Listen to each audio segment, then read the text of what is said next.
Have you ever felt a connection so deep, so insatiably, that it felt like coming home? For Nadia, that was Kwame.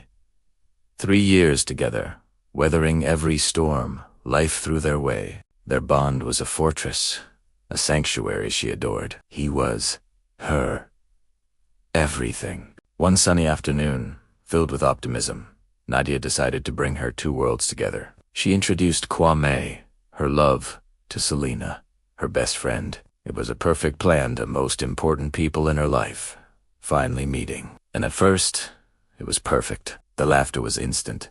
The conversation flowed like a gentle river. Selena was her usual, cheerful self, and Kwame was warm and welcoming. Nadia watched them, her heart full, thinking this was the beginning of a beautiful friendship. But soon, the harmony started to sound a little off-key. A subtle shift began, almost imperceptible. Kwame started texting Selena more and more. "Just checking in," he'd say. But his phone seemed to light up with her name constantly. When Nadia brought up Kwame, Selena would suddenly find something fascinating on the floor, avoiding her gaze. The easy laughter between them grew louder, more exclusive, and in moments when they thought Nadia wasn't looking, a shared glance, a secret smile, told a story she didn't want to read. The truth didn't hit her like a lightning bolt. It seeped in, drop by painful drop, slowly drowning her. Each piece of the puzzle clicked into place, forming a picture of betrayal that shattered her world. The late-night texts, the inside jokes she wasn't a part of, the way they stood just a little too close. Her heart knew before her mind was willing to accept it. Gathering every ounce of her courage, she finally confronted them. She needed to hear them deny it, to tell her she was imagining things. But their denials were weak, their words hollow. It was the hesitation, the stumbling explanations, and the refusal to meet her eyes that screamed the truth louder than any confession. The silence that followed was deafening, with tears blurring her vision, her world collapsing around her. Nadia turned and walked away. She didn't just leave her lover. She left her closest friend, too. In one single heartbreaking moment, her home and her confidant were gone. The months that followed were a blur of gray. The betrayal had carved a hollow space inside her, and loneliness was a constant, heavy blanket. The woman who once laughed so freely now struggled to find a reason to smile. Every corner of her life was haunted by memories of Kwame, every friendly chat tinged with the ghost of Selena's treachery. It felt like an endless winter, cold and unforgiving. She questioned everything: her judgment, her worth, her ability to ever trust again.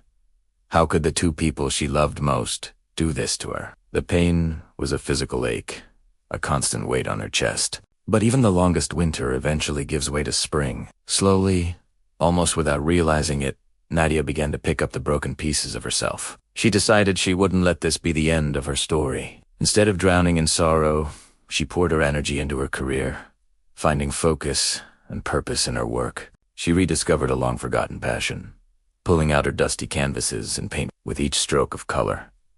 She wasn't just painting a picture. She was painting her way back to life, rediscovering the vibrant person she was before the heartbreak. She was finding her strength, not in someone else's love, but within herself. One day, seeking a new creative spark, she joined an art workshop.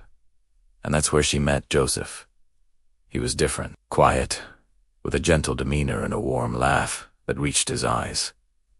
He didn't see her as broken or damaged. Instead, he admired her art, her resilience, her courage. Joseph never tried to erase her past or rush her healing. He simply offered his steady, patient presence. He encouraged her to grow, not just from her pain, but beyond Italiano. He listened when she needed to talk and offered comforting silence when she didn't. With him, there were no games, no hidden meanings. It was just easy. His unwavering support was like gentle sunlight after a long storm, coaxing the flowers to bloom again. Joseph's love rekindled Nadia's belief in what was possible. It wasn't the fragile, fleeting kind of affection that shatters under temptation. It was a love rooted in something deeper: genuine trust, mutual respect, and endless patience. He wasn't a replacement for what she had lost. He was something entirely new, something built on a stronger foundation. Today, Nadia no longer looks back at Kwame and Selena with bitterness. The anger and hurt have faded, replaced by a quiet understanding. She sees them not as villains who ruined her life, but as painful lessons that ultimately guided her to where she needed to be. They taught her about her own strength, about the importance of self-love, and about the true meaning of trust. In Joseph's arms, she found a love that didn't compete with her worth, but celebrated it. A love that didn't diminish her light, but made it shine even brighter. She learned the most important lesson of all. Sometimes, when trust breaks, the heart finally learns where it truly belongs. Thank you so much for watching and sharing this story with us. If it resonated with you, please hit that like button. And don't forget to subscribe for more content that touches the heart. See you next time.